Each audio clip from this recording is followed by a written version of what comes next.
आकाशी चंद्र चांदण्या तोडून मी आणल्या, मनाचा पाळणा करू बांधून घे जरा झुला, डोळ्यात तूच साजणी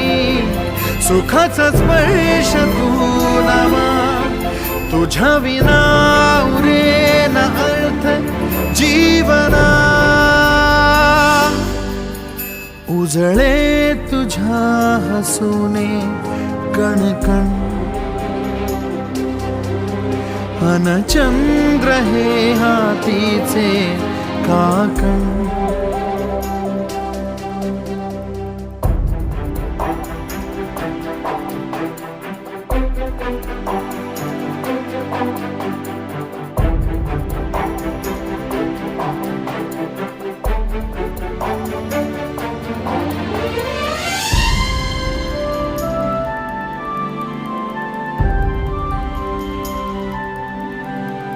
भेटीला आणि तू नवी कहाणी माळून श्वासात ये, लाटांची गाणी दे तुझी निशाणी मनात माझ्या पुरे, रंगवून टाक आयुष्य माझे